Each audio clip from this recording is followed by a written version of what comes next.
నమస్తే, welcome to college TV. Telangana రాష్ట్రంలో ఈ మధ్య కాలంలో చర్చగా మారినటువంటి అంశం అటు గడ్డం వివేక్ కుటుంబానికి అవమానం జరిగిందని చెప్పేసి కొంతమంది దళిత సంఘ నేతలు కావచ్చు, దళితులు కావచ్చు అనేక సందర్భాల్లో నిరసన వ్యక్తం చేశారు. అయితే వారి కుటుంబానికి మంత్రి పదవి రావాలంటూ కూడా కొన్ని ప్రయత్నాలు జరుగుతూ ఉన్నాయి. వాటన్నిటిని తిప్పికొడుతూ మాదిగలకు న్యాయం జరగాలి, గతంలో మాదిగలకు అన్యాయం జరుగుతుందని చెప్పి స్వయంగా రేవంత్ రెడ్డి చెప్పిండు.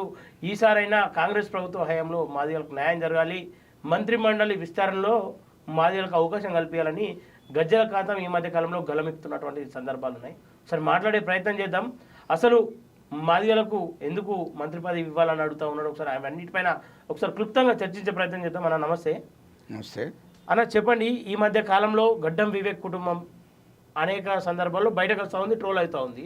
ఒకటి, కొడుకుకు పిలుపు రాలేదు పుష్కరాల సందర్భంగా అని చెప్పేసి అవమానం జరిగింది ఈ ప్రభుత్వంలో అని చెప్పేసి చెప్తా ఉన్నారు. ప్రభుత్వంలో దళితులకు చోటు లేదని చెప్పేసి చెప్తా ఉన్నారు. దీనిపైన మీరు ఏమంటారు? అసలు కాంగ్రెస్ ప్రభుత్వంలో దళితులకు ఇచ్చిన అవకాశాలు ఎవరికి ఇవ్వలే. దళితులకు బీసీలకు ఇచ్చిన అవకాశాలు. ఓకే. ఈలో రాష్ట్ర పిసిసి అధ్యక్షుడు ఒక బీసీ. ఈలో రాష్ట్రంలో కాంగ్రెస్ ప్రభుత్వంలో డిప్యూటీ సీఎం మా పెద్దలు గౌరవనీయులు బట్టి విక్రమార్కన్న గారు, మా స్పీకర్ గారు, ఇట్లా vice chancellor, Osmania university vice chancellor, తర్వాత అంబేద్కర్ యూనివర్సిటీ వైస్ ఛాన్సలర్, ఇట్లా దళితుల వాళ్ళంతా. వీళ్ళు మొత్తము చైర్మన్లు అనేక మందికి కాంగ్రెస్ పార్టీ, వీళ్ళు ఏఐసిసి అధ్యక్షులు, Congress party all India Congress party అధ్యక్షులు మల్లికార్జున ఖార్గే గారు పెద్దలు. ఇట్లా దళితులకు బీసీలకు అణగారిన కులాలకు అవకాశం కల్పిస్తున్నది కాంగ్రెస్ పార్టీ. అటువంటి కాంగ్రెస్ పార్టీని బదనాం చేయాలనే లక్ష్యంతో గడ్డం వివేక్ ప్రయత్నాలు చేస్తున్నాడు. అంటే ఇక్కడ ఒకటన్నా, గడ్డం వివేక్ కాంగ్రెస్ పార్టీలో ఉండు, కాంగ్రెస్ తరఫున ఎమ్మెల్యేగా గెలిచిండు, కుమారుని ఎంపీగా గెలిపించుకుండు, కాంగ్రెస్ని ఆయన ఎందుకు బదనం చేస్తాడు? అయితే ఒకటి గుర్తుపెట్టుకోండి, వివేక్ అసలు నిలకడలేదు. ఓకే. ఫస్ట్ నిలకడలేదు. ఎందుకు అంటే వెంకటస్వామి కాక కాంగ్రెస్ పార్టీలో పుట్టిండు, కాంగ్రెస్ పార్టీలో చనిపోయేదాకా చివరి ఊపిరిదాకా కాంగ్రెస్ పార్టీలో ఉన్నాడు, చనిపోయాడు. అదొకటి. ఈయనకు వివేక్ ఇప్పుడు గడ్డం వెంకటస్వామి కాక కొడుకు వివేక్. ఆ వివేక్ అన్నకు నీతి నిజాయితీ లేదు. ఎందుకంటే ఎంపీ గెలిచాడు కాంగ్రెస్ పార్టీలో, 2014 దాకా ఎంపీగా ఉన్నాడు కాంగ్రెస్ ప్రభుత్వంలో, కాంగ్రెస్ గవర్నమెంట్లో, కేంద్ర ప్రభుత్వంలో. 2014లో టీఆర్ఎస్ గవర్నమెంట్ ఇచ్చింది తెలంగాణలో. వెంటనే టీఆర్ఎస్ పార్టీకి వెళ్ళిపోయాడు. వెంటనే కేసీఆర్ దగ్గరికి వెళ్ళి టీఆర్ఎస్ పార్టీలో ఉన్నాడు. కండవ కప్పుకొని కేసీఆర్ ద్వారా కండవ కప్పించుకొని టీఆర్ఎస్ పార్టీలో ఉన్నాడు. అట్లా 4 నుంచి 5 ఏళ్ళు కాంగ్రెస్ పార్టీలో టీఆర్ఎస్ పార్టీలో ఉన్నాడు. మళ్ళీ టీఆర్ఎస్ పార్టీ నుంచి వెళ్ళి మళ్ళీ బీజేపీ పార్టీకి వెళ్ళిండు. ఎందుకంటే ఆయన జిత్తులు మారి రంగులు మార్చుకుంటా, పార్టీల కండవలు మార్చుకుంటూ తిరిగాడు. జస్ట్ 10 రోజుల ముందే, అసెంబ్లీ ఎన్నికల 10 రోజుల ముందు కాంగ్రెస్ పార్టీలోకి వచ్చాడు. ఎందుకంటే ఆయన ఒక్క దగ్గర నిలకడ ఉండడు. కాంగ్రెస్ పార్టీలో ఎంపీ పదవి ఉన్న రోజులు కాంగ్రెస్ పార్టీలో 2014 దాకా ఉన్నాడు. ఆ ఎంపీ పదవి పోగానే కాంగ్రెస్ పార్టీ తెలంగాణలో ఓడిపోగానే, దేశంలో కూడా ఓడిపోగానే ఏం చేసిండు, తక్కువ టీఆర్ఎస్ పార్టీ అధికారంలోకి వచ్చింది కూడా టీఆర్ఎస్ పార్టీకి వెళ్ళింది. ఆ టీఆర్ఎస్ పార్టీ అయిపోగానే మళ్ళీ ఏం చేసిండు, బీజేపీ వెళ్ళిపోయాడు. ఎందుకంటే ఆయన పార్టీలు మార్చే తత్వం ఆయన లోపల ఉన్నది. కండోలు మార్చుకున్నాడు, పార్టీలు మార్చాడు. 10 రోజుల ముందు, అసెంబ్లీ ఎన్నికల 10 రోజుల ముందు కాంగ్రెస్ పార్టీకి వచ్చాడు. మా ముఖ్యమంత్రి పెద్దలు గౌరవనీయులు ముఖ్యమంత్రి రేవంత్ రెడ్డి గారిని సంప్రదించాడు. సరే, ఓకే రండి అని చెప్పాడు. మా ముఖ్యమంత్రి గారు కాంగ్రెస్ పార్టీలకు ఆహ్వానించారు. ఆ తర్వాత మా శ్రీధర్ బాబు గారికి మా ముఖ్యమంత్రి గారు హైకమాండ్ కూడా మా శ్రీధర్ బాబు గారికి చెప్పారు, కాంగ్రెస్ రమ్మని చెప్పండి, రాణి అని చెప్పారు. అంటే కాంగ్రెస్ పార్టీ సముద్రం లాంటిది. కాంగ్రెస్ పార్టీకి ఒక చరిత్ర, ప్రజాస్వామ్యం ఉన్నది. కాంగ్రెస్ పార్టీ ఈ భారతదేశ ప్రజల్ని, కాబట్టి ఒకే ఎవడు ఎటుపోయినా వచ్చినా మళ్ళీ కాంగ్రెస్ పార్టీ ఆహ్వానిస్తుంది. వీళ్ళు అన్ని పార్టీలు తిరిగినటువంటి వివేకును 10 రోజుల ముందు కాంగ్రెస్ పార్టీకి తీసుకుని వినోద్ అన్నకు ప్లస్ వివేక్ అన్నకు ఇద్దరికి టికెట్ ఇచ్చారు, ఎమ్మెల్యే టికెట్లు. ఇద్దరు అన్నదమ్ములకు Chennur Bellampalli okay MLA ticket ఇచ్చారు. అంబేద్కర్ పెట్టిన రిజర్వేషన్లో కాంగ్రెస్ పార్టీ 2 ఎమ్మెల్యే టికెట్ ఇచ్చారు. అందులో గెలిచారు. గెలిచిన తర్వాత మళ్ళీ ఏం చేశాడు, పార్లమెంట్ ఎన్నికలు వచ్చినాయి 3 నెలల తర్వాతని. అసెంబ్లీ ఎన్నికలు అయిపోయాక 3 నెలల తర్వాత మళ్ళీ పార్లమెంట్ ఎన్నికలు వచ్చినాయి. పార్లమెంట్ ఎన్నికలు రాగానే మళ్ళీ నా కొడుకు ఎంపీ కావాలన్నాడు. కొడుకు ఎంపీ కావాలన్నప్పుడు అప్పుడు నేను ఒక తెలంగాణ ఉద్యమకారునిగా, తెలంగాణ జేసీ చైర్మన్గా, తెలంగాణ ప్రజా సంఘాల చైర్మన్గా, తెలంగాణలో కీలక పత్ర వహించడానికి ఒక ఉద్యమకారునిగా నన్ను 2014 కాంగ్రెస్ పార్టీ ఆహ్వానించింది. కాంగ్రెస్ పార్టీ సోనియా గాంధీ పిలుపు మేరకు, రాహుల్ గాంధీ గారి పిలుపు మేరకు, కుప్పలరాజు గారి పిలుపు మేరకు కాంగ్రెస్ పార్టీలో చేరాను. ఇక్కడ రాష్ట్రంలో ఉన్నటువంటి నాయకులు మా శ్రీధర్బాబు గారు, అప్పుడు మంత్రివర్యులు శ్రీధర్బాబు గారు, మా ఉత్తమ కుమార్ రెడ్డి గారు, దామోదర్ నరసింహన్న గారు, భట్టు విక్రమార్క గారు, జానారెడ్డి గారు, వీళ్ళందరూ ఆహ్వానం మేరకు నేను ఇక్కడ నుండి వీళ్ళ పిలుపు మేరకు కాంగ్రెస్ పార్టీకి వచ్చాను. మరో తర్వాత ఢిల్లీకి సోనియామ్మ పిలిచినాక ఢిల్లీకి కూడా పోయాను. 2014లో నేను కండవ కప్పుకున్నా. 2014లో కాంగ్రెస్ పార్టీలో చేరాను. తెలంగాణ ప్రజా సంఘాల చైర్మన్గా, తెలంగాణ ఉద్యమకారునిగా కాంగ్రెస్ పార్టీలో చేరాను. అప్పుడు నా కంటోన్మెంట్ ఎమ్మెల్యేగా టికెట్ అవకాశం కల్పించారు. తర్వాత పెద్దపల్లి పార్లమెంటు మొన్న అడిగాను నేను, పెద్దపల్లి పార్లమెంట్ టికెట్ నాకు ఇవ్వాలి. ఎందుకంటే నేను 2014 నుంచి వెళ్ళి కాంగ్రెస్ పార్టీలో నేను ఉంటున్నా. కాంగ్రెస్ పార్టీ కండువనే ఫస్ట్ నేను కప్పుకున్నది. ఒక ఉద్యమకారునిగా కాంగ్రెస్ పార్టీకే ఫస్ట్ వచ్చాను నేను.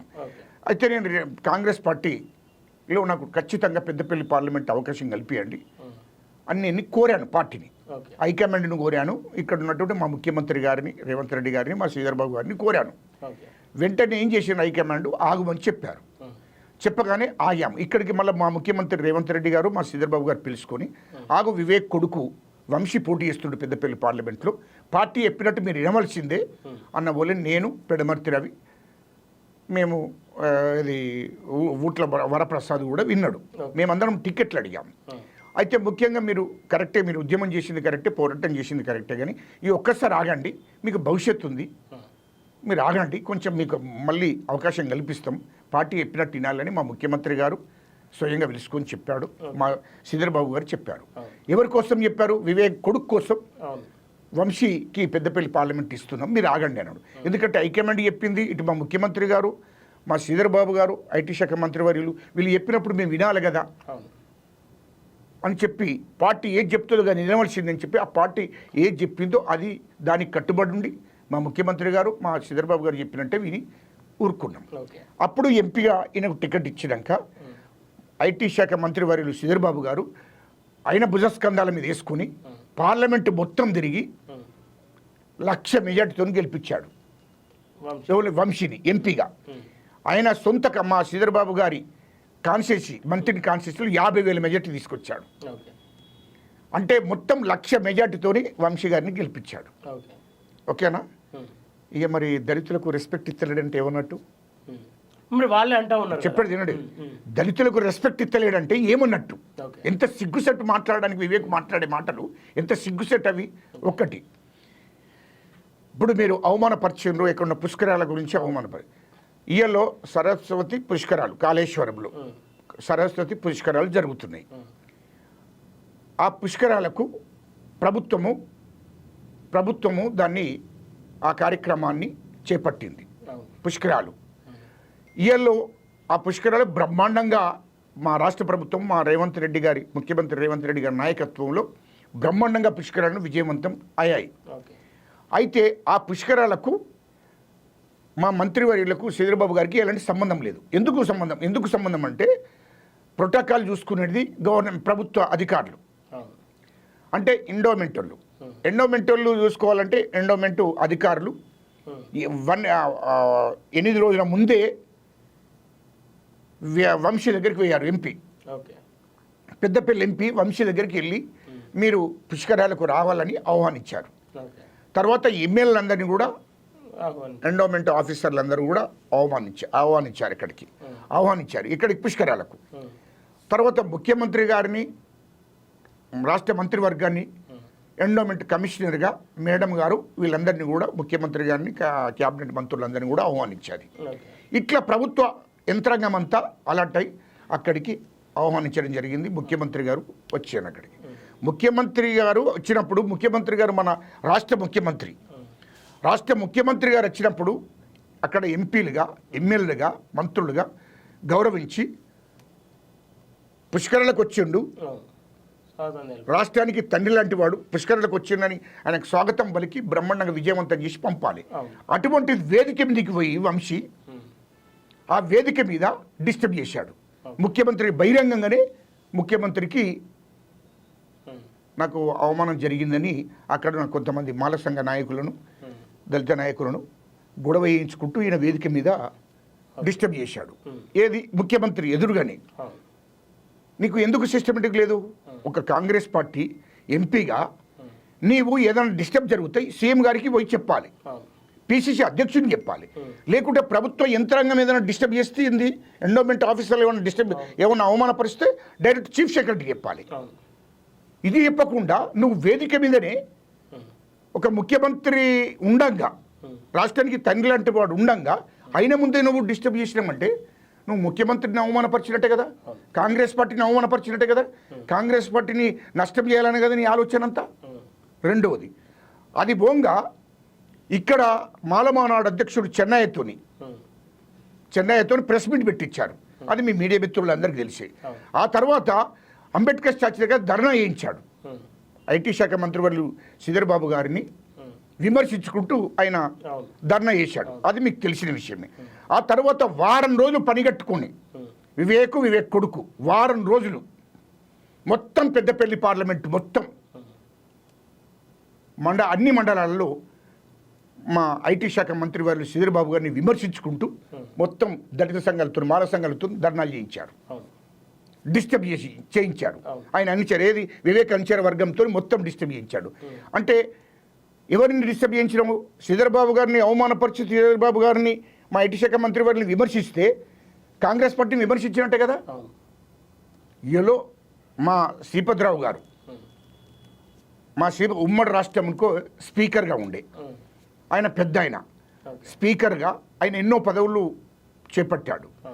శ్రీపతిరావు గారు తర్వాత శ్రీధర్ బాబు 70 ఏళ్ళు కాంగ్రెస్ పార్టీ, తండ్రి అప్పటి నుండి కాంగ్రెస్ పార్టీ. ఆయన ఏ కండువలు ఏ బ్యానర్లు మార్చలే, ఎక్కడ ఏ పార్టీలకు వెళ్ళలే. కాంగ్రెస్ పార్టీ తల్లి లాంటి కాంగ్రెస్ పార్టీని పట్టుకొని ఉన్నాడు. హైకమాండ్ నమ్ముకొని ఉన్నాడు. హైకమాండ్కు లాయల్గా ఉంటాడు. కాంగ్రెస్ పార్టీ అయినా ఆయన అంటే కాంగ్రెస్ పార్టీ. 70 ఏళ్ళ కాంగ్రెస్ పార్టీ నీతి నిజాయితీగా ఉన్నటువంటి మా శ్రీధర్బాబు గారిని పట్టుకొని నువ్వు పార్లమెంటు మొత్తం అటు ముఖ్యమంత్రి గారు వచ్చిన వేదిక మీద డిస్టర్బ్ చేసినావు. వారం రోజులు పెద్దపల్లి పార్లమెంట్ అంతా నువ్వు శ్రీధర్బాబు, మా ఐటీ శాఖ మంత్రి వాళ్ళు శ్రీధర్బాబు గారిని విమర్శించుకుంటూ పోతే అంటే ఎస్సీ ఎస్టీ కమిషన్ చైర్మన్ కూడా ప్రభుత్వానికి వార్నింగ్ ఇచ్చినటువంటి దాఖలాలు కనిపెట్టాయి.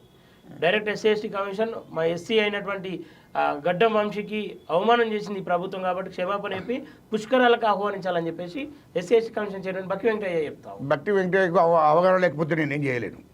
బట్టి వెంకటయ్యకు ఆ ఎస్ఎస్టీ కమిషన్ అంటూ పూర్తి స్థాయిలో గ్రౌండ్లో తెలుసుకోవాలి. ఇష్టం వచ్చినట్టు మాట్లాడితే అది కరెక్ట్ కాదు. అది పూర్తిగా తెలుసుకోవాలి. నువ్వు కమిషన్ అయితేంది, ఎవరైతే నువ్వు పూర్తిగా గ్రౌండ్ లెవెల్లో తెలుసుకోవాలి. ఇప్పుడు నేను చెప్పేది మొత్తం వినండి. అన్న తర్వాత నువ్వు మా ఐటీ శాఖ మంత్రి వాళ్ళు శ్రీధర్ బాబు గారి మీద వారం రోజులు ప్రచారం చేసినావు. నువ్వు ఒక సిస్టమ్ ఉన్నోనివి, ఒక పద్ధతి ఉన్నోనివి అయితే హైకమాండ్కు భయపడాలి. కాంగ్రెస్ పార్టీని హైకమాండ్ అన్నప్పుడు ఇక్కడ ముఖ్యమంత్రి గారికి చెప్పాలి, పిసిసి అధ్యక్షులకి చెప్పాలి. ఏదైనా చిన్న అవమానం జరుగుతే లేకుంటే ప్రభుత్వ యంత్రాంగం డిస్టర్బ్ చేస్తే చీఫ్ సెక్రటరీకి చెప్పాలి. ఇట్లా చెప్పకుండా నువ్వు వేదికల మీద డిస్టర్బ్ చేసి ఇటు మొత్తం వారం రోజులు అన్ని పార్లమెంట్లో అన్ని మండలాల్లో డిస్టర్బ్ చేసి అంటే మొత్తం గొడవలు చేసి ధర్నాలు చేయించి ఇవన్నీ చేస్తే పార్టీనే కదా నువ్వు బదనం చేసేది. ఇప్పుడు కాంగ్రెస్ పార్టీని కదా ఇవాళ శ్రీధర్ బాబు గారిని ఐటీ శాఖ మంత్రి వారిని బదనం చేస్తే కాంగ్రెస్ పార్టీని బదనం చేసినట్టే కదా. ఇలా కాంగ్రెస్ పార్టీని బదనం చేస్తే మా ముఖ్యమంత్రిని బదనం చేసినట్టే కదా. అంటే నువ్వు ఏం ఉద్దేశంతో చేస్తున్నావు? ఇట్లా ఏ ఉద్దేశంతో నువ్వు చేస్తున్నావు? నీకు ఎక్కడ అవమానం జరిగింది అది చెప్పు. ఎక్కడ అవమానం జరిగింది?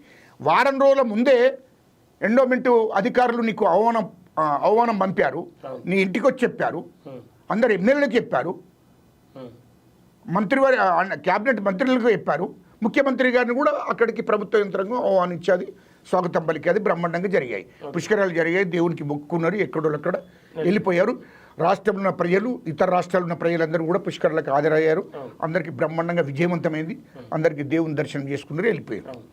అట్లా చేసుకోకుండా దేవుని దర్శనం చేసుకొని ఆడ స్నానం చేసి దేవునికి మొక్కిపోనాయన అంటే నీకు స్వాగతం పలకలేదు, నాకు అవమానం జరిగింది, ఇదేం పద్ధతి? ఇప్పుడు అక్కడ ఉన్నటువంటి ఎమ్మెల్యేలు వచ్చారు పార్లమెంట్లో, ఎమ్మెల్యేలకు ఎవరు ఏ ఎమ్మెల్యేలకు జరిగిన అవమానాలు వీళ్ళ రాష్ట్రంలో ఎంపీలు వచ్చారు, మంత్రులు వచ్చారు, మరి ఎవరికి జరగని అవమానం నీకు ఒక్కరికి జరిగిందా? అంటే బాధపడతా ఉన్నా ఒకటి నువ్వు అంటే ఐటీ శాఖ మంత్రి నీకు స్వాగతం పలుకుతాడా? ఆయన 3 సార్ల క్యాబినెట్ మంత్రి, సీనియర్ మంత్రి, సీనియర్ నాయకుడు అయినా ఒక ఎంపీకి స్వాగతం పలుకుతాడా? స్వాగతం పలికేటోళ్ళు ఎవరు? నీకు ప్రోటోకాల్ తెలుసుకోకపోతే తెలుసుకో. స్వాగతం పలికేటోళ్ళు ఎవరు? ఎండోమెంట్ ఆఫీసర్లు పలుకుతారు, అక్కడ ఉన్న అధికారులు పలుకుతారు. ఆయనకేమి సంబంధము? ఆయన ఎందుకు పలుకుతాడు నీకు? ఒక్క ముఖ్యమంత్రి గారికి తప్ప, రాష్ట్ర గవర్నర్కు తప్ప, chief justice, high court chief justice తప్ప ఎవరికి వాళ్ళకి పలకడు ఒక క్యాబినెట్ మంత్రి. అది ప్రోటోకాల్ తెలియకపోతే తెలుసుకో, అర్థమైందా? నువ్వు అధికారులను అడుగు, ఏదైనా అధికారులు మిస్టేక్ చేస్తే డైరెక్ట్ చీఫ్ సెక్రటరీకి చెప్పు. ఏ ఉద్దేశంతో మంత్రి శ్రీధర్ బాబు పైన వీళ్ళు ఆరోపణలు చేస్తున్నారని నువ్వు భావిస్తావు? వాళ్ళు కావలసుకొని కాంగ్రెస్ పార్టీని బదనాం చేయాలని ఆలోచన చెప్తుండు. అయినా రెండవది, ఇప్పుడు ఆయనకు కాంగ్రెస్ పార్టీలో ఈ ఎటు కుదురుతలేదు, బీజేపీకి వాళ్ళని చూస్తున్నాడు.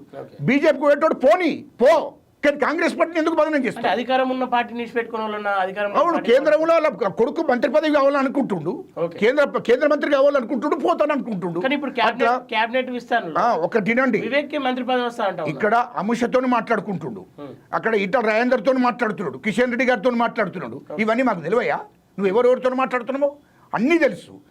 అవకాశం వస్తే వదిలేసిపోదామని చూస్తున్నాము. అందుకోసమే నువ్వు కాంగ్రెస్ పార్టీని బదనం చెప్తున్నావు. నువ్వు కాంగ్రెస్ పార్టీ నాకు గౌరవం ఉంటే, కాంగ్రెస్ పార్టీ నీకు అన్నం పెట్టింది. ఇవాళ మీ తండ్రికి వెంకటస్వామి కాకకు అన్నం పెట్టింది కాంగ్రెస్ పార్టీ. ఇవాళ మొత్తం ఇందిరాగాంధీ అమ్మ అప్పటి నుండి కాంగ్రెస్ పార్టీ మిమ్మల్ని ఆదుకున్నది.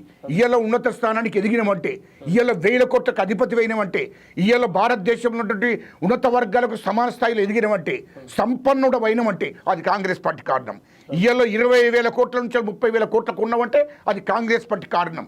ఇవాళ నువ్వు ధనవంతులు అయినామంటే కాంగ్రెస్ పార్టీ కారణం. ఇవాళ నువ్వు లగ్జరీగా తిరుగుతున్నావంటే అది కాంగ్రెస్ పార్టీ కారణం.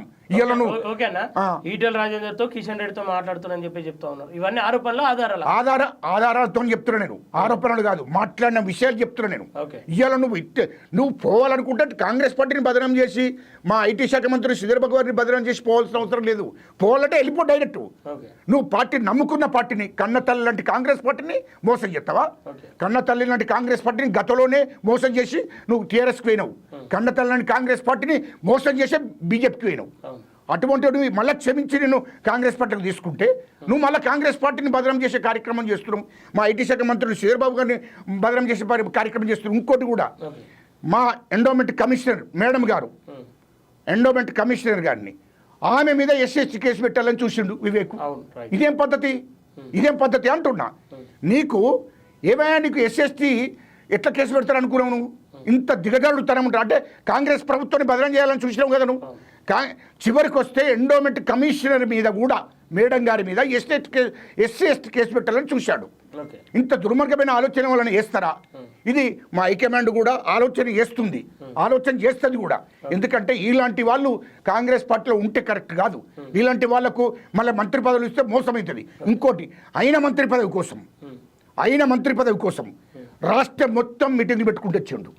ఏది అన్ని జిల్లాలో మాలవానాడు మీటింగ్, మాలోళ్ళందరినీ రెచ్చగొట్టిండు. మాలోళ్ళందరినీ రాష్ట్ర వ్యాప్తంగా రెచ్చగొట్టిండు. అన్ని జిల్లాల్లో మీటింగ్లు పెట్టిండు. హైదరాబాద్లో పెరడ్ గ్రౌండ్లో బహిరంగ సభ పెట్టిండు. ఏమిటి కోసము? మంత్రి పదవి కోసం.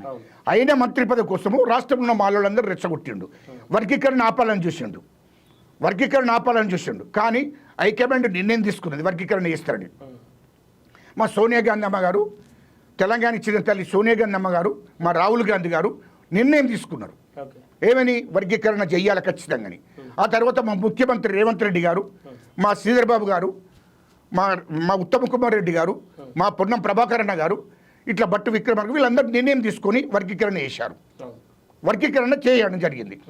వీళ్ళు వర్గీకరణ అంటే హైకమాండ్ తీసుకున్న నిర్ణయానికి రాష్ట్ర ముఖ్యమంత్రి గారు అండ్ మంత్రివర్గం అంతా ఒక నిర్ణయం తీసుకొని వర్గీకరణ చేసింది. దానికి కట్టుబడి ఉండాలి కదా నువ్వు. మరి జిల్లాలో బహిరంగ సభలు పెట్టుకుంటా మాలోలను రెచ్చగొట్టుకుంటా, హైదరాబాద్లో బహిరంగ సభ పెట్టి మాలోలను రెచ్చగొట్టుకుంటా కాంగ్రెస్ పార్టీని బదనాం చేయాలని చూసినాం కదా. కానీ ఇదే ప్రశ్న నేను అడిగినప్పుడు గడ్డం వివేక్ ఏమన్నాడంటే, నేను ఎక్కడ కూడా వర్గీకరణను అడ్డుకోవాలని చెప్పలేను, మా మాలోళ్ళ సభ మా మాలోళ్ళ కోసం పెట్టుకున్నాను తప్ప మాదిగా సామాజిక వర్గాన్ని ఎక్కడ కూడా నేను విమర్శించలేదని చెప్తాను. ఒకటి ప్రతి బహిరంగ సభలో మాలలు మొత్తం విమర్శించండి, అందరు రెచ్చగొట్టి మొత్తం వాళ్ళందరూ కూడా మాదిగలు ఇష్టం వచ్చినట్టు మాట్లాడండి. ఓపికతో ఉన్న రాష్ట్రంలో సభ మీద అందరూ మాట్లాడారు, ఆయన కూడా మాట్లాడాడు. వర్గీకరణ చేయకూడదని కోర్టుకు వేయండి, హైకోర్టుకు వేయండు, హైకోర్టుకు వేయండు. నీకు లేదు కదా, హైకోర్టుకు ఎట్లా వేయడవు నువ్వు, హైకోర్టుకు ఎట్లా వేయడవు నువ్వు? అంటే కాంగ్రెస్ ప్రభుత్వం నిర్ణయం తీసుకుని ధిక్కరణ చేసిపోయినావు కదా, కాంగ్రెస్ హైకమాండ్ ధిక్కరణ చేసిపోయినావు కదా, నువ్వు ఎట్లా మాట్లాడతావు? ప్రతిదానికి కూడా సాక్ష్యం ఉంది. రెండవది, ఇవన్నీ చేసుకుంటూ వచ్చావు. నేను ఇంకొకటి అడుగుతా, నేను మీ ద్వారా ఇంకొక ప్రశ్నకు నాకు ఆయన జవాబు చెప్పాలి. ఇది అవునయా, నీవు SST కార్డు వాడే హక్కు నీకు ఎక్కడిది? అంబేద్కర్ గారు ఏమి చెప్పారు? ఉన్నత వర్గాలకు సమాన స్థాయిగా ఎదిగిన తర్వాత ఆ రిజర్వేషన్ను తీసేయాలని చెప్పాడు. రెండవది, ఉన్నత వర్గాలకు సమాన స్థాయిలో ఎదిగినాక రిజర్వేషన్ను వాళ్ళకు వర్తింపజేయకూడదని చెప్పాడు. నువ్వు ఉన్నత వర్గాలకు సమాన స్థాయికి ఎదిగావు, సంపన్నుడవు, 1000 కోట్లు సంపాదించుకున్నావు, మళ్ళీ నీకు రిజర్వేషన్ ఎందుకైనా నాకు అర్థం కాదు. ఈ రిజర్వేషన్ ద్వారా నీ ఇంట్లో ముగ్గురు, మొత్తం అంబేద్కర్ గారు పెట్టే రిజర్వేషన్ అంతా నీ కుటుంబానికి ఉపయోగపడుతుంది మొత్తం. ఇప్పటి వరకు ఎవరైనా ఉపయోగపడి ఎవరైనా సంపన్నుడు అయినరావే తెలంగాణలో? కానీ తెలంగాణలో, ఆంధ్రలో ఎవరన్నా అయినరావే? నీ కుటుంబమే కదా. రెండవది, నీవు ఎస్సీల పేర్లు చెప్పుకొని ఈ రిజర్వేషన్ పేరు చెప్పుకోనేమో రిజర్వేషన్ మొత్తం నువ్వే ఉపయోగించుకుంటున్నావు. పోని నీ ఇంట్లో ఏ మాలలో అమ్మాయి అన్నా, ఏ మాదిగల్లో అమ్మాయి అన్నా నీ ఇంట్లో ఉన్నదా? నాకు గది చెప్పు. దానికి చెప్పవా? నీకు అధికారం కావాలన్నప్పుడేమో రిజర్వేషన్లు కావాలి, రిజర్వేషన్లు మొత్తం నువ్వే ఉపయోగించుకుని నీ కుటుంబానికి. నీ ఇంట్లో నీ బిడ్డను ఇచ్చిన కాడ కానీ కమ్మోళ్ళు, నీ కొడుకు చేసుకున్నది అప్పర్ క్యాస్ట్, నీ ఇంట్లో బ్రాహ్మణులు, ఈ 3 కులాలు అప్పర్ క్యాస్ట్కు సంబంధించినటువంటి 3 కులాలు నీ ఇంట్లో ఉన్నాయి. మరి నువ్వు నిజంగానే దళితుడివే అని నువ్వు అనుకుంటే ఎందుకు మాలోళ్ళ అమ్మాయిని ఎందుకు వేసుకోలేదా? మాలోళ్ళ అబ్బాయిని ఎందుకు వేసుకోలేదా? నువ్వు చెప్పు నాకు. నీ ఇంట్లో నీ కుటుంబం సమాజం కావాలంటే కులాంతర వివాహాలు కావాలని చెప్పింది. ఏమని కులాంతర వివాహాలు అంటే ఈ మాలోళ్ళను నువ్వు మోసం చేయరా, ఈ మాదిగోళ్ళను మోసం చేయి, మొత్తం ఉన్నత వర్గాలకు సంబంధించిన చేసుకో సంబంధం. పోనీ కులాంతర వివాహం పేదోళ్ళని చేసుకున్నావే? పేదోళ్ళని చేసుకున్నాడా? నీ స్థాయిలోనూ ఉన్నత వర్గాలను, ఆర్థికంగా బలపడ్డోళ్ళను, అన్ని వ్యాపారాలను చేసుకున్నావు నువ్వు. కానీ మాల సామాజిక వర్గానికి సంబంధించిన మాదిగ వర్గానికి సంబంధించిన అనేక మందిని విద్య అందించి వాళ్ళ జీవితాలను మార్చిన ఎక్కడ ఎవరికైనా ఇప్పటికి రాష్ట్రంలో చెప్తున్నా, నిరుపేదలైన దళితులకు, మాలకు కానీ మాది కానీ ఎవరికైనా ఇండ్లు ఇచ్చాడా? ఎవరికైనా భూములు కొనిచ్చాడా? లేకుంటే ఇంకెవరన్నా ఉద్యోగాలు లేనటువంటి ఎస్సీల మాలమాదిగలకు ఏమైనా ఉద్యోగాలు పెట్టించాడా? బీసీలకు ఏమైనా ఉద్యోగాలు పెట్టించాడా? ఎక్కడో చూపించమనమే, ఎక్కడో ఒక కాడ చూపించమని. ఎక్కడన్నా ఇగో 1000 రూపాయలు, 1500, 5000, 10,000 ఈ దేశంలో ఎవ్వరైనా ఎత్తుర్రు. రెడ్లు ఎత్తురు, వెల్మలు ఎత్తురు, బ్రాహ్మణులు ఎత్తురు, విపరీతమా. ముఖ్యమంత్రి గారు అయితే లక్షల మందికి దానం చేశాడు ముఖ్యమంత్రి కాకముందే. మా శ్రీధర్ బాబు గారు అయితే ఇప్పటికీ అసలు లెక్కలేని చేసాడు. మరి 100% చేసారు అందరికీ. అది కాదు, నువ్వు పర్టికులర్గా ఈ దళితుల కోసం నువ్వేం చేసినావో చెప్పు. ఈ దళితులను సంపన్నం చేసినవా? నువ్వు ఏదైనా రైస్ మిల్ ఇప్పించావా? ఏదైనా వ్యాపారాలు పెట్టించావా? ఏదైనా బిజినెస్ పెట్టించావా? ఓ ₹1,00,00,000 ఇచ్చి బిజినెస్ పెట్టించావా? లేకుంటే ₹1,00,00,000 ప్రభుత్వం ద్వారా, బ్యాంకు ద్వారా నువ్వు ఒప్పుకొని ఎవరికైనా ₹1,00,00,000 ఇచ్చి బిజినెస్ పెట్టించావా? 5 కోట్లు ఇచ్చి బిజినెస్ పెట్టించావా? 10 కోట్లు ఇచ్చి బిజినెస్ పెట్టించావా? ఎవరికి లేదే. చెప్పు నాకు ఒక పేరు ఉంటే రాష్ట్రంలో ఏ బ్యాంక్ అన్నా నువ్వు షూరిటీ పడి ప్రభుత్వం ద్వారా లేకుంటే బ్యాంకుల ద్వారా ఈ దళితులకు, మాలమాదిగలకు ఎవరికన్నా నువ్వు షూరిటీ పడి, అరే నేను అంబేద్కర్ పెట్టిన రిజర్వేషన్లో 1000 కోట్లు సంపాదించుకున్న సంపన్నునైనా, ఇగో మీకు నేను షూరిటీ ఉంటా, ఇగో బ్యాంకులో 5 కోట్లు ఇప్పిస్తున్నా, నువ్వు వ్యాపారం చేసుకో, 10 కోట్లు ఇప్పిస్తున్నా, నువ్వు వ్యాపారం చేసుకో, ప్రభుత్వం ఇంత ఇస్తుంది, బ్యాంక్ ఇది ఇస్తుంది అని ఎవరికైనా సాయం చేసినవా? అంబేద్కర్ గారు రిజర్వేషన్లు ఎందుకు పెట్టాడు?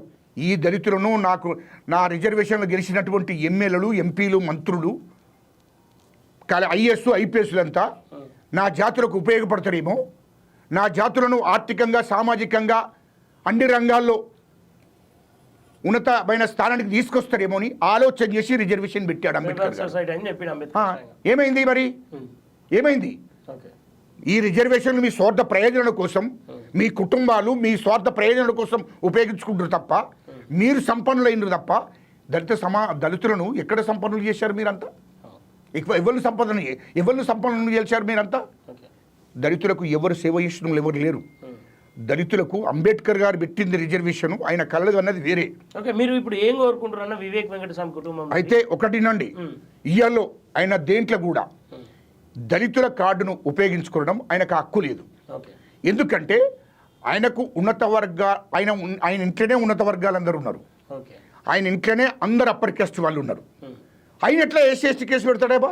ఇంకోటి మీకు తెలియదు, ఎండోమెంట్ కమిషనర్ మీద మేడం మీద ఆయన ఎస్సీ కేసు పెట్టాలని చూసిండు.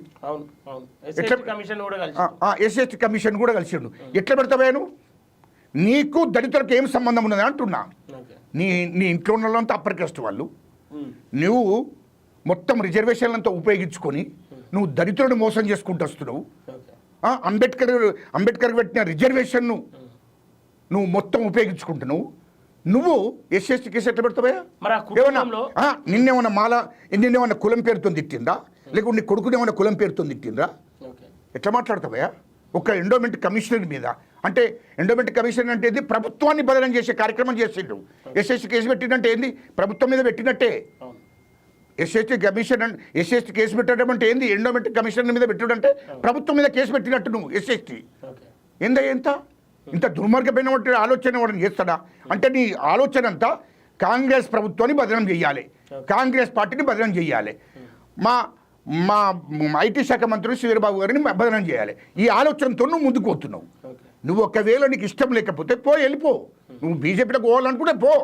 మళ్ళీ పోంగా ఈ 3 పదవులు చాలా అయినట్టు మళ్ళీ మంత్రి పదవి అడుగుతున్నాడు. మంత్రి పదవి ఎట్లిస్తారా నీకు?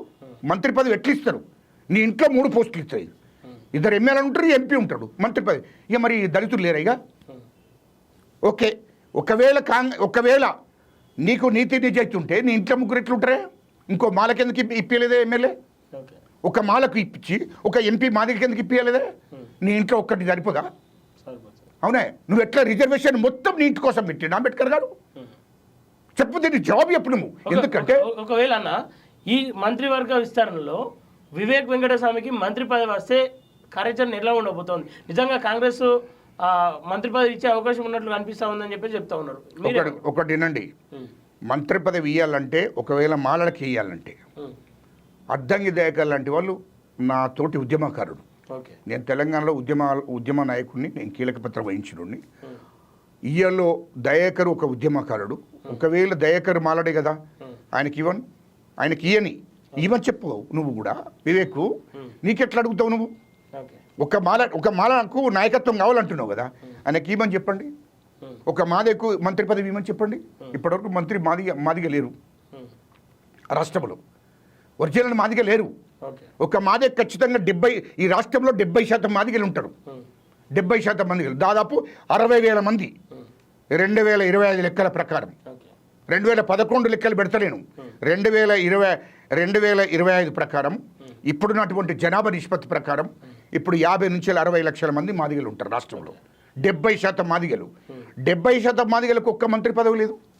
ఆ మంత్రి పదవి మాదిగలకి ఇవ్వమని అంటున్నా. మా ముఖ్యమంత్రి గారిని అడుగుతున్నాం, మా హైకమాండ్ కూడా అడుగుతున్నాం, అయ్యా మాదిగలకు మంత్రి పదవి ఇచ్చేయండి, అందరికి సామాజిక న్యాయం చేయండి. ఇప్పుడు ఒకటే కుటుంబానికి సామాజిక న్యాయం కాదు, ఒకటే కుటుంబానికి పదవులన్నీ ఇవ్వద్దు. ఇవాళ సామాజిక న్యాయం జరగాలి. ఇవాళ మాదేకి ఇవ్వని చెప్తున్నాము. ఒక మాదేకు ఇవాళ కవంపల్లి సత్యనారాయణ డాక్టర్ గారు ఉన్నారు, ఇంకెంతో మంది ఉన్నారు. వాళ్ళకు మంత్రి పదవి ఇవ్వమని చెప్తున్నా నేను. మంత్రి పదవి ఇవ్వండి. 70% మాదిగలు ఇవాళ దేశంలో చెమార్స్ అండ్ ఈ తెలంగాణలో మాదిగలు చెమార్స్ అంతా కాంగ్రెస్కి అండగా ఉంటుండ్రు. ఇందిరమ్మ కాలం నుండి, నెహ్రూ కాలం నుండి, అప్పటి నుండి ఇప్పటిదాకా కాంగ్రెస్ పక్షాన చెమార్స్ అంతా. ఇక అట్టడుగు వర్గాలు, ఎస్సీలు, ఎస్టీలు, బీసీలు, మైనార్టీలు అందరూ కూడా కాంగ్రెస్ పక్షాన ఉన్నారు. తెలంగాణ మొత్తం ఈ జాతులన్నీ కూడా కాంగ్రెస్కు మద్దతుగా ఉన్నాయి. ఓకే అందుకోసమని మేము అడుగుతున్నాం ఏంటంటే అన్ని వర్గాలకు సామాజిక న్యాయం జరగాలి. ఓకే అందుకోసమే మా దగ్గరకు ఓ మంత్రి పదవి ఇచ్చేయమని చెప్తున్నాం. అంటే ఇలా వాళ్ళ కుటుంబంలో ముగ్గురు ఉన్నారు భావిస్తారా? కదా. కాంగ్రెస్ అధిష్టానం కావచ్చు, కాంగ్రెస్ ముఖ్యమంత్రి కావచ్చు, వింటాడని భావిస్తారా? ఖచ్చితంగా మా ముఖ్యమంత్రి గారికి అన్ని కులాల గురించి తెలుసు, ఎస్సీల గురించి తెలుసు, ఎస్టీల గురించి తెలుసు, బీసీల గురించి తెలుసు, మైనార్టీల గురించి తెలుసు. ఓకే ఆయన ఎందుకంటే కింది నుంచి వచ్చినటువంటి మా ముఖ్యమంత్రి గారికి అన్ని వర్గాల గురించి తెలుసు. అది హైకమాండ్ కూడా ఆలోచిస్తుంది, మా ముఖ్యమంత్రి గారు కూడా ఆలోచిస్తాడు. ఖచ్చితంగా సామాజిక న్యాయం చేస్తాడని మేము అనుకుంటున్నాం. ఓకే అసలు గజ్జల కాంతము ఏ ధైర్యంతో గడ్డం వివేక్ పైన ఈ మాట్లాడుతూ ఉన్నాడు? ఏంటి ఏ ధైర్యం ఏందో బాబు, నేను తెలంగాణలో దళిత ఉద్యమం చేసి మీరు చెప్తా ఉన్నారు 20 కోట్ల అధిపతి ఆయన అని చెప్పి. చెప్పేదేనండి, నాకు ధనంతోని కాదు, నేను పుట్టినప్పటి నుండి, నేను చదువుకున్నప్పటి నుండి నేను ఉద్యమాలు చేసినోడిని, నేను పోరాటాలు చేసినోడిని, తుపాకులకు ఎదురుండి పోరాటం చేసినోడు నేను. ఇవాళ దళితుల కోసం దళితులు ఇవాళ రాష్ట్ర వ్యాప్తంగా, తెలంగాణ రాష్ట్ర వ్యాప్తంగా మొత్తం దళితులను ఎన్నుకోంట నుంచి కాపాడినోడు నేను. మొత్తం రాష్ట్రంలో అన్ని వర్గాలను అంటే దళితులను, అణగారిన కులాలను నష్టం కాకుండా చూసినోడిని, ఎదురుండి పోరాటం, భూస్వాముల మీద పోరాటం చేసినోడిని, ఎదురుండి పోలీసు తుపాకులకు ఎదురుగా ఉండి పోరాటం చేసినటువంటి వాడిని, తెలంగాణ ఉద్యమం చేసినటువంటి వాడిని, తెలంగాణ రాష్ట్రం కోసం కీలక పత్ర వహించినటువంటి వాడిని, తెలంగాణలో మొత్తం అన్ని కులాలను ఏకం చేసినటువంటి వాడిని, తెలంగాణలో అన్ని పార్టీ ఎమ్మెల్యేలు, ఎంపీలను, మంత్రులను ఏకం చేసి ఢిల్లీ మీద, కేంద్ర ప్రభుత్వం మీద ఒత్తిడి తీసుకొచ్చినటువంటి వాడిని. ఇలా ఢిల్లీకి అన్ని పార్టీలకు సంబంధించిన ఎమ్మెల్యేలను, ఎంపీలను ఢిల్లీకి తీసుకుపోయినటువంటి వాడిని. ఇది రాష్ట్రంలో అందరికీ తెలుసు. ఇవాళ మొత్తం రాష్ట్రంలో ఉన్నటువంటి ఇవాళ కేసీఆర్ గారికి తెలుసు, ఇవాళ జగన్ గారికి తెలుసు, కిరణ్ కుమార్ రెడ్డి గారికి తెలుసు, ఇవాళ మా రేవంత్ రెడ్డి గారికి తెలుసు, ఇవాళ మొత్తం రాష్ట్రం ఉన్న ముఖ్యమంత్రులందరికీ తెలుసు. ఓకే అన్న, ఇక్కడ ఇంకా గజ్జల కాంతం తెలంగాణ ఉద్యమకారుని ఉండిపోతాడా, లేదంటే ఏదైనా పదవి వివరించబోతా ఉందా? అది మా కాంగ్రెస్ హైకమాండ్ గారు నిర్ణయం తీసుకుంటాడు. మా ముఖ్యమంత్రి ఎంపీ స్థానంలో కాంప్రమైజ్ అయిపోయారు. కాంప్రమైజ్ కాదు, మా హైకమాండ్ చెప్తే విన్నాం. మా ముఖ్యమంత్రి గారు, మా శ్రీధరబాబు గారు చెప్తే విన్నాం. పార్టీ కోసం, మా పార్టీ అనేది మా కన్న తల్లి, మా కన్న తల్లి లాంటి పార్టీ కోసం మేము సరెండర్ అయినాం. మా కన్న తల్లి పార్టీ ఏది చెప్తే మేము అది వింటాం. ఇప్పుడు కూడా మా పార్టీ ఏది ఇస్తే అది తీసుకుంటాం. ఒకవేళ నిజంగా గడ్డం వివేక్ ఫ్యామిలీ బీజేపీలోకి పోతే ఎట్లా ఉంటుందని చెప్పేసి మీరు అనుకుంటారు? ఆ ప్రాంతం అంతా కూడా వాళ్ళ చేతిలోనే ఉంది, మా గుప్పిట్లో ఉందని చెప్పి ఇప్పుడు తెలుస్తుంది ఎవరి గుప్పిట్లో. పెద్దపల్లి పార్లమెంట్ ఆయన గెలిచినాక మాట్లాడిండు. ఇప్పుడు అక్కడ 70% మాదిగలు ఉంటారు, తర్వాత బీసీలు, ఎస్సీలు ఉంటారు, ఎస్టీలు ఉంటారు, మైనార్టీలు ఉంటారు. అక్కడ ప్రజలందరికీ అర్థమైపోయింది. ఈయన కథ అంతా మొత్తం అర్థమైంది. ఇప్పుడు తెలుస్తుంది అంటున్నా. తెలంగాణ ప్రజలకు కూడా అర్థమైంది. ఇప్పుడు తెలుస్తుంది. అది ఎందుకు తొందరపడు, కాలం సమాధానం చెప్తుంది. ముందున్నది ముస్లింల పండుగ, ఇప్పుడు కాదు. ఆ తర్వాత పరిణామాలు తర్వాత తెలుస్తాయి అవి. అంటే గజ్జల కాంతం ఇట్లా బహిరంగంగా మాట్లాడుతూ ఉండని చెప్పేసి వారే ఏదైనా హైకమాండ్ ఒత్తిడి చేస్తే ఎట్లా, ఏమైనా ఒత్తిడి చేస్తాడు? అరే ఎట్లా మాట్లాడుతున్నాడు? పార్టీలు ఉన్నప్పుడు నువ్వు మాట్లాడినావు కదా. మా మంత్రి వారికి, మా ఐటీ శాఖ మంత్రిని మాట్లాడతావా? మా ఐటీ శాఖ మంత్రిని మాట్లాడతావా? మా ఐటీ శాఖ మంత్రి నీ లెక్క గిట్ట పార్టీలు గిట్ట మారిందా? ఓ టీఆర్ఎస్కు బీజేపీకి వేయచ్చిందా? లేకుంటే ప్రభుత్వం ఉన్నప్పుడు ఒక పదవులు తీసుకొని ప్రభుత్వం లేనప్పుడు ఇంకో ప్రభుత్వం ఆ ప్రభుత్వంలోకి వెళ్ళిండా మా మంత్రి గారు? మా మంత్రి గారిని ఎట్లా విమర్శిస్తావు? వాళ్ళ తండ్రి కాన్నుంచెలి, మా శ్రీధరబాబు గారు తండ్రి కాన్నుంచెలి ఒక 70 ఏళ్ళ చరిత్ర ఉంది కాంగ్రెస్ పార్టీలో. అటువంటి తండ్రి లాంటి కుటుంబాన్ని, ఆ కుటుంబాన్ని విమర్శిస్తావను? ఆ కుటుంబాన్ని విమర్శిస్తావా? అవును, ఎస్. నువ్వు ఒక తల్లి, ఒక కాంగ్రెస్ పార్టీకి లాయల్గా ఉన్నటువంటి కుటుంబం, అది 70 ఏళ్ళ చరిత్ర ఉన్న కుటుంబం. ఒక్కనాడు కూడా అధికారాలు ఉండా లేకున్నా కాంగ్రెస్ పార్టీని పట్టుకొని ఉన్న కుటుంబం అది. అటువంటి కుటుంబాలను విమర్శిస్తే ఊరుకుంటామా? కాంగ్రెస్ పార్టీ విమర్శించినట్టే కదా. మా ముఖ్యమంత్రి గారు వేదిక మీదకి వస్తే ఆడ నిరసన తెలుపుతావా? మా ముఖ్యమంత్రి మీద వేదిక మీద నేను మాట్లాడతావా? డిస్టర్బ్ చేస్తావా? మేము ఎట్లా అనుకుంటాం? మా కాంగ్రెస్ పార్టీని, మా ముఖ్యమంత్రి గారిని కూడా ముఖ్యమంత్రి ముందు మాట్లాడితే డిస్టర్బ్ చేస్తే ఊరుకుంటామా? మా కాంగ్రెస్ పార్టీని భజన చేస్తే ఊరుకుంటామా? ఎట్లా? మా కాంగ్రెస్ పార్టీ తల్లి లాంటిది. కాంగ్రెస్ పార్టీని ఎవరు విమర్శించినా ఊరుకుండే ప్రసక్తే లేదు. ఓకేనా? ఈ అంశం పైన ఫైనల్ గా ఈ అంశం పైన మీ స్టాండ్ ఇదేనా? 100%. మా కాంగ్రెస్ దగ్గర ఎట్టి పరిస్థితుల్లో వెనుక మా కన్న తల్లి లాంటి కాంగ్రెస్ పార్టీని ఎవ్వరు బదనాం చేయాలనుకున్నా మేము ఊరుకుంటే రేపటి రోజు వివేక్ వచ్చి మీతో మాట్లాడింది అనుకో వెనక మా కాంగ్రెస్ పార్టీని గౌరవిస్తాను నేను, వ్యక్తులను కాదు గౌరవించేది. మా కాంగ్రెస్ పార్టీని, మా రాహుల్ గాంధీ గారిని, మా సోనియమ్మ గారిని, మా ముఖ్యమంత్రి గారిని, మా శ్రీధర్ బాబు గారిని మేము గౌరవిస్తాం. ఓకే, మాకున్నటువంటి మంత్రివర్గాన్ని అందరిని కూడా గౌరవిస్తాం. పార్టీకి కట్టుబడి ఉన్న ప్రతి వ్యక్తిని గౌరవిస్తాం. ఓకేనా, ఓకేనా, థ్యాంక్ యూ సో మచ్ అన్న. ఓకే, చూసురా ఏదైతే గడ్డం వంశీ విషయంలో జరిగింది ముమ్మాటికి అది ఎస్సీలకు అంకితం చేసేది కాదు. వాళ్ళు ఏదో కుల రాజకీయాలు చేద్దామని చూస్తూ ఉన్నారు. నిజంగా ఆడ కులానికి అవమానం జరిగినటువంటి పరిస్థితి లేదని స్వయంగా అదే ఎస్సీకి సంబంధించినటువంటి అలాగే తెలంగాణ ఉద్యమకారుడు అయినటువంటి గజ్జల కాంతం గారు చెప్తున్నటువంటి సందర్భం ఉంది. నిజంగా ఎస్సీ కమిషన్ దానిపైన కేసు పెట్టాలి, దానిపైన చర్యలు తీసుకోవాలి అని చెప్పేసి ప్రతిసారి ఎస్సీ కమిషన్ని ఉపయోగించుకుంటే నిజంగా బాధితులకు కూడా దాన్ని నీరుగార్చే అవకాశాలు ఉంటాయి అట్లాంటి కేసులు అని చెప్పేసి, అట్లాంటిని ఇందులోకి తీసుకురావద్దని చెప్పేసి అయితే వాళ్ళు క్లియర్గా చెప్తున్నటువంటి సందర్భం. ఇది ఇక్కడ విశేషం. Thank you.